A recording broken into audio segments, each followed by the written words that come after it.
Magandang araw mga repa. Gagawa na naman tayo ng video. So, tong video na to is halo-halo lang. So, maganda sigurong topic yung attraction ng babae. So, yung sexual attraction, sinasabi ko, sexual attraction. Yung sexual attraction ng babae is base sa looks ng lalaki yan or yung looks preference niya or tinatawag nating alpha widow sa utak niya. So, para malaman yan is kailangan lang ng 10 minuto or few seconds. Yun yung sinasabi nila eh. Few seconds or 10 minuto lang para malaman mo kung may kipag-SEX yung babae. Pero syempre, hindi mo malalaman yan kung hindi mo tatanungin ng direkta. Kaya nga mas maganda yung direct approach eh. Kasi alam mo na yung resulta. Para maiwasan mo yung mga paggastos ng excessive tsaka pag-uubos ng oras na ang end up is rejection rin naman. Kasi merong may kinategorize si Alan Roger Curry ng mga types ng babae na sasayangin oras mo at imamanipulate ka. So yung una is yung wholesome pretender. Yan yung mga nagpapanggap na babae na malinis, prudent, tapos pero marami naman pala mga karanasan. So yan is target nila usually yung beta na may alpha traits. Beta na may alpha trait o yung tinatawag natin beta na may alpha mindset. Kasi yung mga beta na may alpha mindset is yan yung may mga resources, beta box. Tsaka sila yung nagka-climb up sa corporate ladder o nagiging leader pa nga minsan. So sila yung target niyan. Yung wholesome pretender.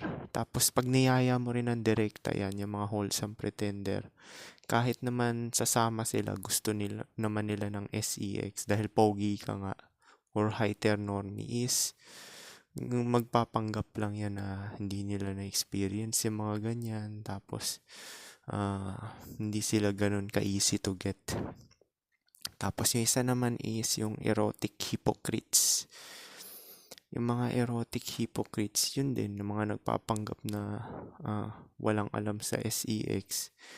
Tapos, yan din yung mga target niyan is ganun din yung mga beta na may alpha mindset. Or yung mga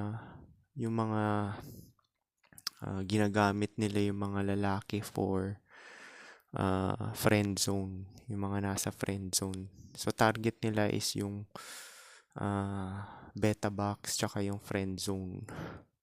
Yan dalawang type na babae na yan. Tapos yan din yung erotic hypocrites, yung ikakaktis ka. Yung ipapa first base ka lang para ituloy-tuloy mo yung date. Papa second base, papakiss yung boobs nila or papasak yung nipples nila. Minsan pa nga magpapa-finger pa yan eh. Naranasan ko rin yan sa may iba rin ako mga nakadate na ganun eh, dati. Na gaganunin ka lang, ikakaktis ka. Meron nga isa, 24. Ako 21 nun. Niyaya ako sa bahay nila. Siguro, nabetahan sa akin dahil hindi ako maalam sa mga ganyan. Ginawa niya is binijay na lang ako. So yun nga yan yung mga erotic hypocrites. Ititis ka para talagang tuloy-tuloy yung pagbibigay mo ng attention tsaka tuloy-tuloy mo na i-date, ilalabas-labas. In short, i-entertain ka dahil tanga ka. Yun lang yun. Tapos yung last na babae naman is yung manipulative time waster. Ito talaga, yan yung bibigyan ka na impression na gusto ka. Yun din, target nito yung mga para mga friend zone lang din.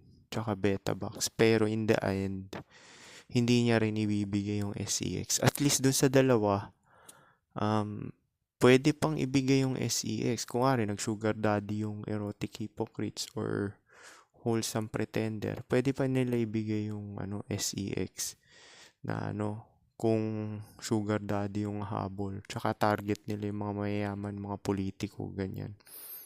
Kagaya nila Jeff Bezos, yung mga politiko na Pilipinas. Pero itong manipulative time waster, ito talaga yung hindi bibigay yung SEX. Yung totally, sasayangin lang yung oras mo. Yan yung mga babae na nagpo-post sa social media ng mga picture nila ng mga pa-sexy. Tapos nagpo-post din ng gusto ng mga ka-chat makausap. So, in short, gagawin lang kayong emotional tampon at free validation or attention. Yan yung mga So, para maiwasan talaga yan is direct approach talaga. Nayayayain mo ng SEX agad. Or, yayain mo agad na for ons or fuck buddy, ano ba yan? Friends with benefits, mga ganyan. Didirektahin mo na yung babae. Tapos, meron din palang another one is yung direct category ng babae, yung rejector, tsaka yung reciprocator. So, kung yung niyaya mo ng direct approach, reciprocator is yung gusto niya rin talaga. Ibig sabihin, hindi ka napapahirapan. Mag-agree na rin siya agad dun sa alok mo. Kunwari, pwede ba kita maging, hindi mo sasabihin, hindi ka magpapaalam, sasabihin, gusto kitang gawing ka FWB, gusto kitang gawing ka ONS, gusto kitang gawing ka fuck buddy, mga ganyan. Pag dinirekta mo, sasabihin, sige, ito number ko, ganito, kailan tayo magkikita, yung ganyan. Basta, kayo na bahala kung ano yun. So, ganun nga. Ganun na yung tsaka, ngayon, since nabasa ko yung libro na yun, itatry ko na ngayon na magpa-consent. Kasi sa mga Gen Z, yung dalawa, ito, yung ka-LDR ko, tsaka tong ka-FWB ko na latest, is nagpapaalam ako. Kunwari, gusto mo halikan, magpapaalam ka ng, pwede ba kita halikan? Pwede ko ba himasin boobs mo? Puro magpapaalam ka parati. Kasi kailangan ng consent nila. Makapangyarihan sila ngayon lalo na nandito ako sa West. Lagi kong ginagawa yun. Magpapaalam ako. Tapos, inaano ko, magsisex na ba tayo? Oo. Ganun yun. Tinanong ko rin siya nung mga iba niya naka-ONS or FWB. Nagpapa-consent din. Pero mas maganda written. So, pagka nadali ko yung mga iba kong prospect, gagawin ko, sila papasulatin ko ng consent. Handwriting talaga nila para talagang absuelto ka talaga. Tsaka, nga pala, wag nyo na gagawin yung magyayaya kayo na uminom. Ako never ko ginawa yun. Actually, sila nagyaya sa akin para uminom. Na gusto nila malasing para malibugan sila sa akin. Pero, yung ako nagyayaya, never ko ginawa yan. So, pareho talaga kami ng utak ni Alan Roger Curry. Never ako nagyayaya uminom para malasing yung babae tapos maikama mo. Kasi unang-una, magpa-fallback sa iyo yan Parang tawag, dito kasi sa Western country, tawag nila dyan date rape Pag nilasing mo yung babae, tapos sabay pumayag makipag-SEX sa'yo, expect mo yan, magkakakaso ka within kinabukasan or next week, makalipas ng isang linggo. Kasi nga tawag nila doon date rape. Kaya hindi yan uso dito Diyan sa Pilipinas, ginagawa ng mga gunggong yan Mga desperadong tao Ako never ko ginawa yan. Ako pa mismo niyaya na lasingin. Na ginawa sa akin yun ng ka-FWB. ko na mataba nung una eh. Tapos itong pangatlo, ganun din. Siya nagyaya na uminom. Sabi ko, ikaw na lang uminom, di na ako uminom. Actually, nag-quit na ako uminom 10 years ago na. Pero dati malakas ako uminom talaga twice a week. Pero hindi ko ginagawa yan sa babae. Kasi nga ayaw ko mag-take advantage. Gusto ko talaga. Conceited nga ako eh. Gusto ko talaga, bago mo ibigay yung SEX, gusto mo rin. Hindi yung ako lang may gusto. Marami kasi mga lalaki dito na yung gusto nila yung sila lang yung may gusto eh. Ako turn off ako nun pagka hindi ako gusto. Mahigi pa umalis ka na lang. Kaysa naman ako lang mag-enjoy ng SEX tapos sabay napilitan ka lang. Ayoko nang ganun.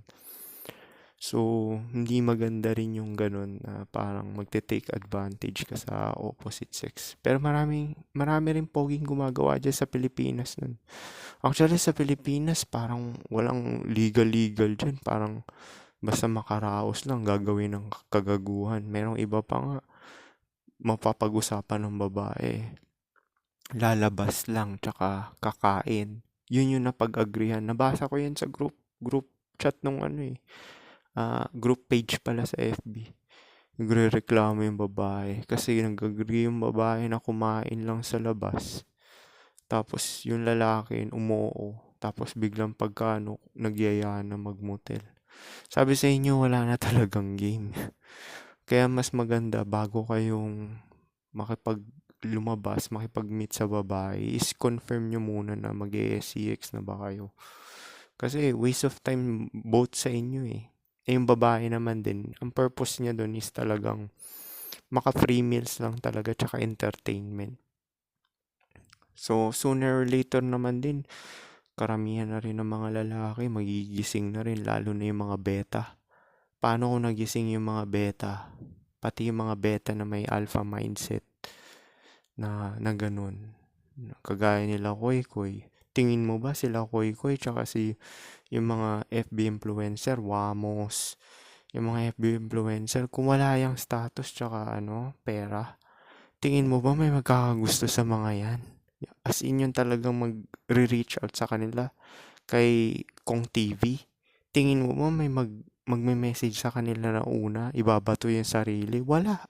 Wala silang pera tsaka status eh. Kaya mo nagsasabi na grind, ulul. Alam mo, 6 seconds lang ang kailangan bago ibigay ng babae ang SEX kung genuinely attracted siya sa looks mo or physical appearance. Pinag-uusapan natin dito SEX Tsaka mas magandang parameter din yun, yung ibigay yung SEX. Kasi maraming married na babae ngayon na frustrate sa partner nila kasi nga failure sa bedroom. Hindi magaling sa kama. Kaya sila nag-cheat. Kasi malamang mga nagkaroon na ng ex yan na tatagal ng 30 minutes. Ako, minimum ko yung 30 minutes sa totoo lang eh.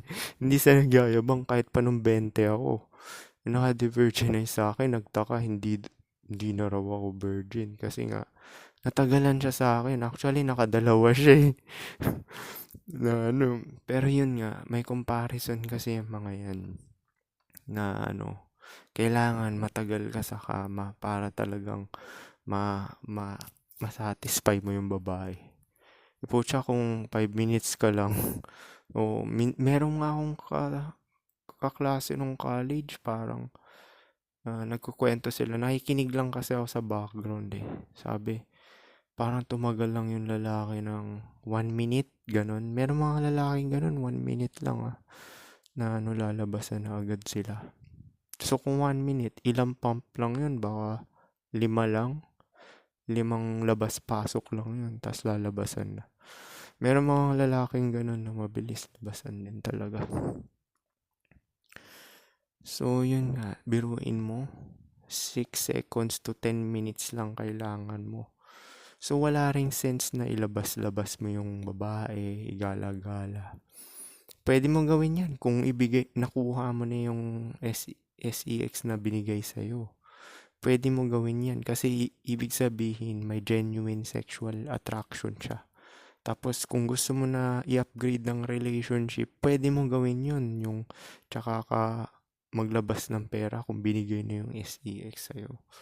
Na kaysa naman yung inuna mo yung pagbe-beta box. Putya talagang. Sa bagay, hanggang yun na talaga yung category ng babae dun sa lalaki na yun. Kaya niya napili yun eh. Kasi beta box nga eh. So, biruin mo, may eliminate mo. 4 na type na babae na yung may eliminate mo kung dinirect mo na agad sa SEX or FWB ons or fuck body, kung ano pa man yan. May eliminate mo na yung wholesome pretender, erotic hypocrites, manipulative time waster, tsaka yung rejector. So, biruin mo. Kasi mangyayari niyan is ang sagot kasi ng babae niyan is oo or hindi lang pag dinirekta mo. So, hindi siya vague, hindi siya ambiguity. Kasi oo or hindi lang. Pagka hindi, move on. At minsan kasi yung sagot niyan indirect eh. Kagaya nung pinagpraktisan ko ng katrabaho ko. Indirect. So, pero tinitake ko na rin as rejection yun. Pero indirect siya. So, siya na lang magkukusang reach out sa akin kung gusto niya talaga or hindi.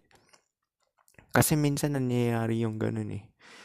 Na nireject ka niya. Hindi, indirect siya sa'yo. Dun sa direct approach mo. Indirect yung pagkasabi. Kasi pagkasabi niya, masaya ako sa asawa.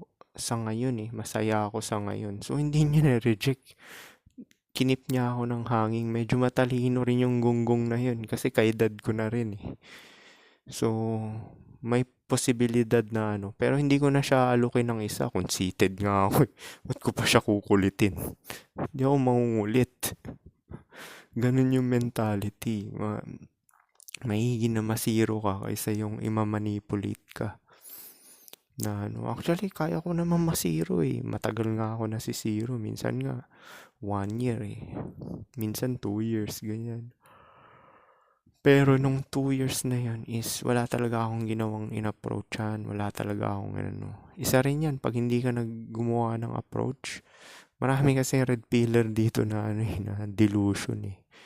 Passive ang puta. Oo, meron mga choosing signals. Pero hindi naman sigurado kung gusto ka talaga. Kasi meron nga tayong 3 category na babae na erotic hypocrites, wholesome pretender, tsaka yung manipulative time waster. So parang ginagawa lang nila yan for attention. Maganda ka talaga sa trabaho. Hindi ka magbibigay ng attention sa babae. Kakausapin mo lang sila based lang sa trabaho nyo. Which is mas maganda yun. Kasi lalo na sa akin, sa field ko, unti lang kaming lalaki. Uhaw na uhaw sa atensyon ng lalaki ang mga babae. Sa totoo lang eh. Uhaw na uhaw sa atensyon yan. 2 lang kami lalaki doon. 3. Yung 2 pa, may asawa na. Tapos panot pa. Below. Para sub 5. Nakasalamin pa yung 2. Pero ang galing yung isa may anak, yung isa wala. Mukhang hindi bibigyan ng anak yung isa. So yun nga.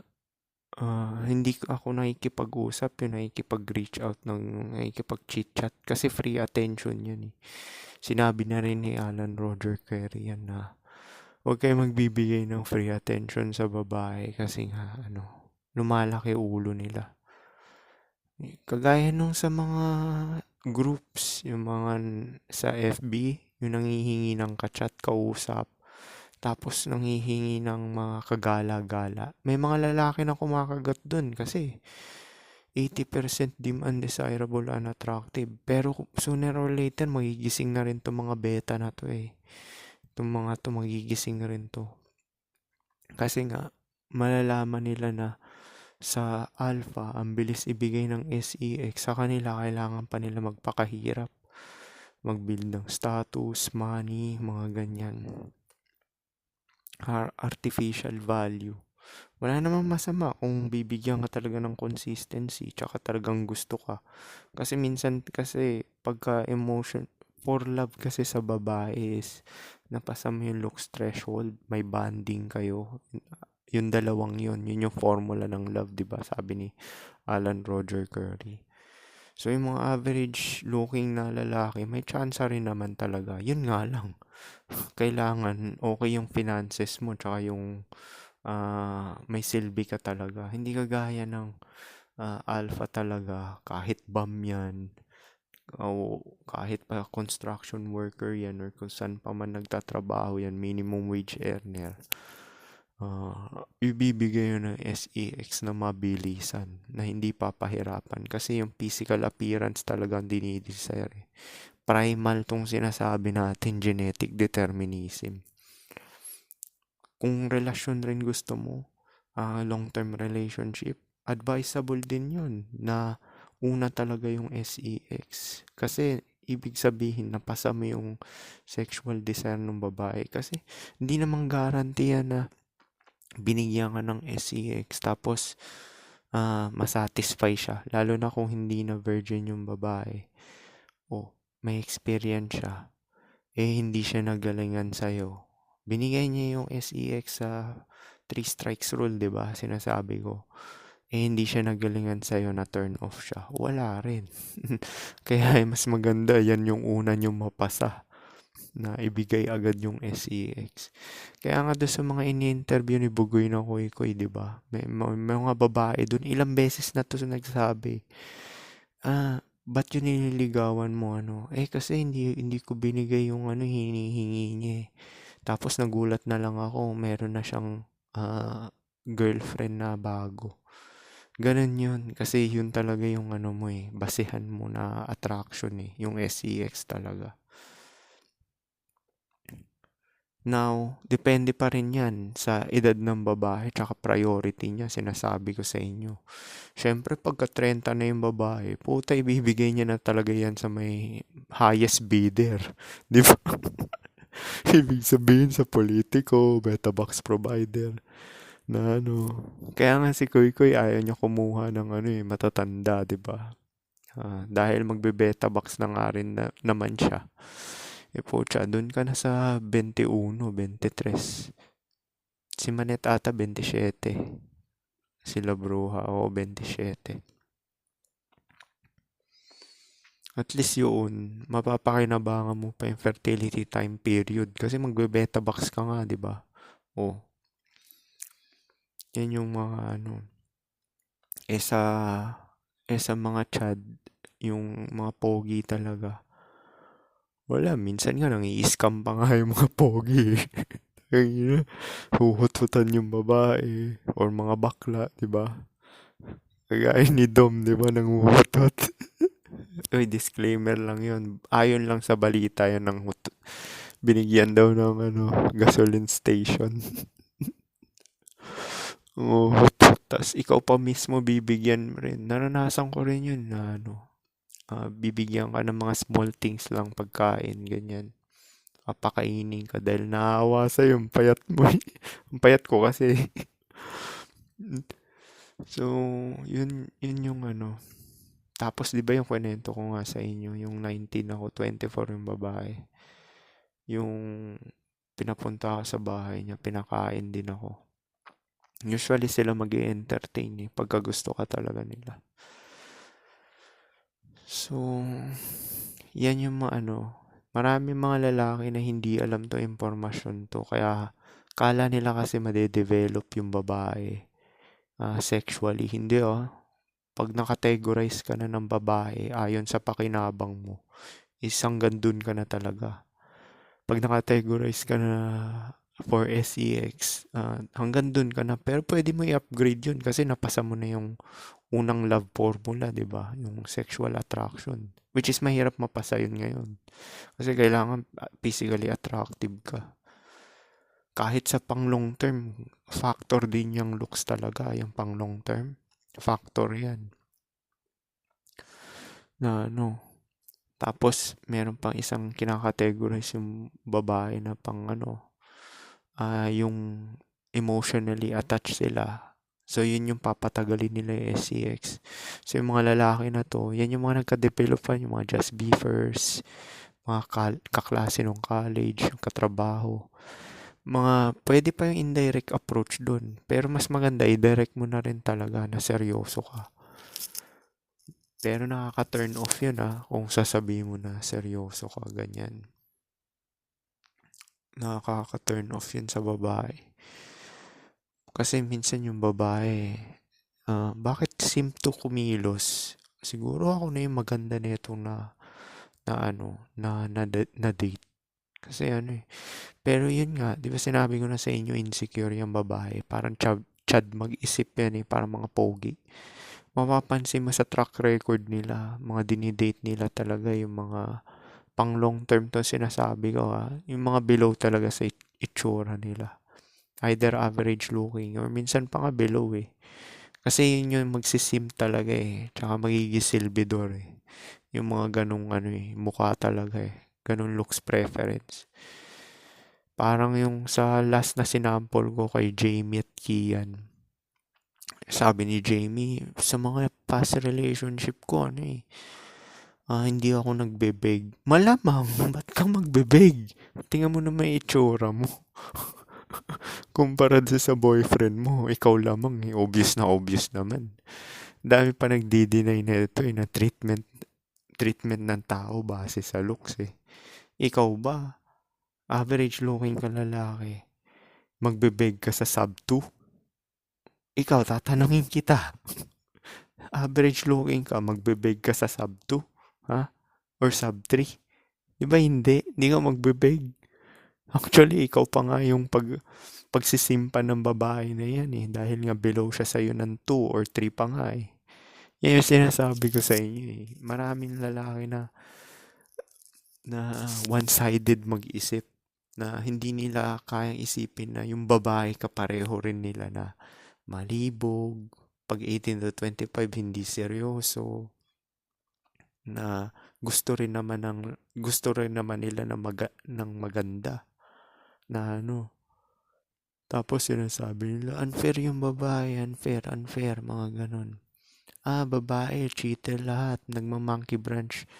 Baka sa'yo lang kasi nakakategorize ka dun sa beta. Yung alpha, hindi naman na-experience nag-cheat. Ako, na-experience ko ba may nag-cheat sa akin? Never. Wala akong na-experience na ganyan. Na nag-cheat sa akin. Na hindi ko na-experience yan. Na-experience ko na i-reject ako. Tsaka, hiwalayan ako. Pero, nabakante sila ng matagal bago magkaroon ng boyfriend na bago. Hindi nag-monkey branch.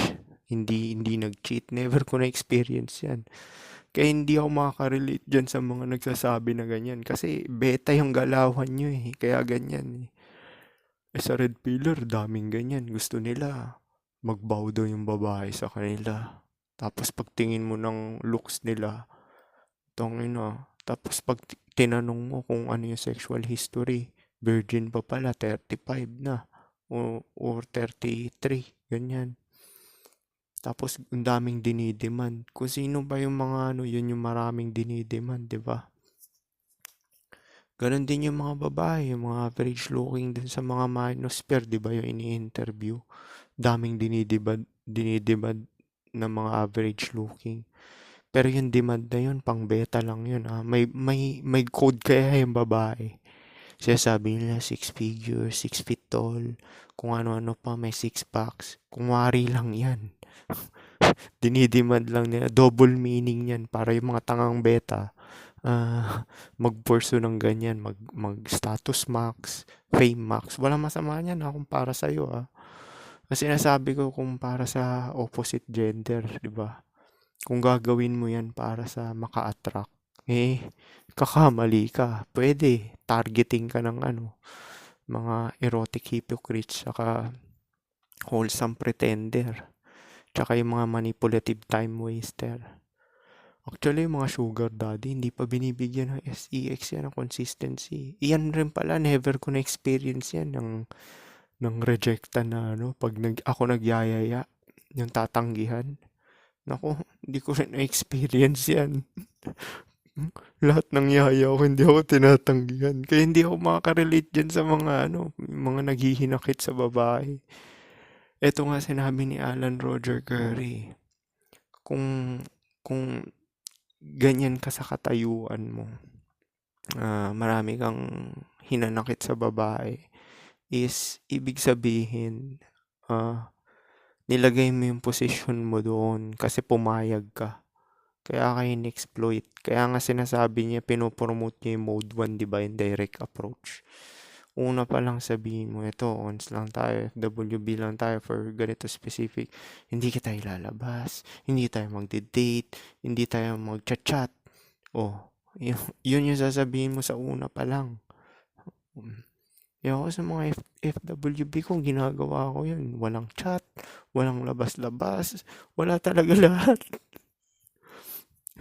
No, actually, sila pa nga yung unang FWB ko, sila una nag-reach out eh. Siya una nag-reach out na ano. Yun nga, yung pangalawa, di ba, na niyaya ako uminom. Tapos, yung bandang alas 3 na, inakyat ako sa kwarto niya. Tapos pinatulog niya yung katulong niya. No? Kasi wala yung parents niya, di ba? So, yun yung una ko.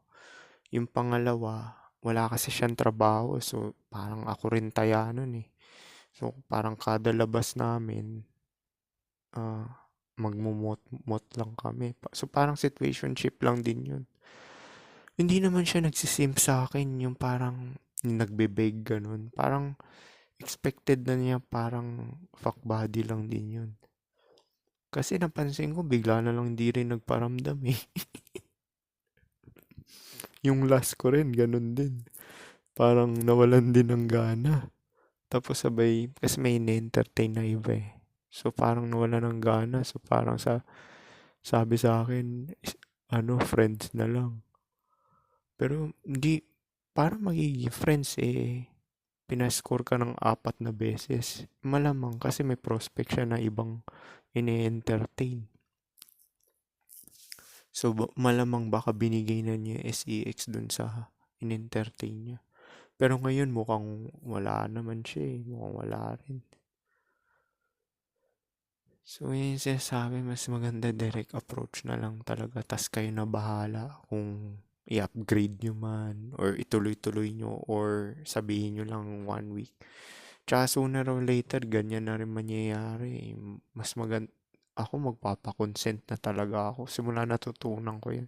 Eh si Alan Roger Curry, ginagawa pa lang niya yan, 90s pa lang. Sa bagay, western country siya nakatira eh. Amerika siya eh. Na pero mas maganda yung gano'n na papakonsent ka. Ako nagpapaalam talaga ako eh. Tapos minsan, hinahayaan ko sila na sila yung sumunggab sa akin, sila yung humalik, na hindi ako mismo talaga yung dadakot sa kanila na Siguro pag nayaya ako na sa motel, tas talagang payag na. Kasi pag na sa motel, minsan nga, hindi pa sure talaga na mapupunta sa SEX yun eh. Nire-respect ko kasi yung decision ng babae. Kasi yung LTR ko dati na 6 years. First motel namin, di naman kami nag-SEX eh. Ginawa niya lang, binijay niya lang ako eh. So parang ganun lang. Pero hindi naman din kasi ako thirsty. Yung parang, kasi ako, nata-turn off ako pag hindi ako gusto. Kung nga ayaw ibigay yung SEX, tas parang, syempre may mitigating factor yun, di ba? Bakit? Mapapaisip ka, ano to, may ni-entertain ba to iba? Or or gagawin ka lang option or backup. Syempre, mapapaisip ka ng ganun, di ba? So, pagka hindi mo kagusto, tingin mo ba titigasan ka na hindi ka gusto? Mga manyakis. Mga manyakis, titigasan. Ako hindi. Ibahin mo ako, hindi ako titigasan kung hindi mo ako gusto. Pag hindi mo ako gusto, never mind na lang. Manyakis, tsaka yung mga incel, titigasan. Na kung hindi sila gusto. Basta ibigay lang yung SCX. Maraming mga ganyan, beta mag-isip eh. Na, tangina, basta mahalaga sa akin, makaraos ako. Na wala akong pakialam. Magbabayad na lang ako ng Actually, kung ganun lang, mag-pro ka na lang talaga. Mas maigi pa. Mas maganda pa mag-pro na lang. Actually, yun nga yung advice ko sa mga ano eh. Hindi naman advice, suggestion lang. Kasi pagka na-struck ka ng age pill, promise kahit pro pa yan. Hindi, yung pro na prime age sinasabi ko, hindi yung kupas. Kasi yung kupas na pro, hindi mamimili talaga yan eh. Kasi trabaho na nila yan eh. Yung prime age sinasabi ko, 18 to 25 Yung 18 to 25, mamimili yan. Mamimili yan ng ano. Kaya bago ka mag 40, kung average looking ka or sub 5, at least maka-experience ka lang naman. Mag-pro ka na lang talaga, mas realistic. Tsaka minsan nakaka-develop din ng confidence yung pro eh. Kasi may conversation din dun. Actually, yung treatment nga ng pro eh. Kung paano ka i-treat ng pro, ganun din yung may experience mo para makuha yung SEX. Na ano, kung paano ka i-treatment, nagbayad. Di ba yun nga yung sinasabi? Yung, yung nakauna sa babae is benchmark niya yun. Sa lalaki naman, ang factor sa lalaki is kung paano mo nakuha yung SEX. Kuwari nakauna sa yung babae is pinaghirapan mo, nag-beta box ka. Sa akin kasi hindi. Ang nakauna sa akin, one night stand talaga eh. Matandang babae pa eh. So, yun yung benchmark ko. Kaya after nun talaga, hindi na talaga ako nag-e-effort. Doon ako namulat. Yung, di ba yung player lifestyle? Ang magmumulat sa'yo eh. Ang pipili sa'yo maging player is babae. Kasi sila nagbabato eh. Biruin mo naka-divergent na sa akin, one night stand na ano. So, yun yung benchmark ko. Kaya sa after nun, hindi na talaga ako nag-e-effort. Kasi benchmark mo na yun. Sa babae naman is, ang benchmark niya yung, ano, yung phenotype nung nakauna sa kanya. Yung phenotype, body, looks preference, yun. Yun yung benchmark niya. Tsaka yung ugali rin nung nakauna sa kanya. First three daw yun eh. So, kung ikaw lalaki, nakauna sa'yo, pinaghirapan mo, malamang yung mga succeeding mo, yun yung tatatak sa utak mo. Bago ko makuha tong SEX, kailangan mag-beta box ako, magbigay-bigay, ilabas-labas yung babae, mga ganyan. So, yun lang. Paano? Peace.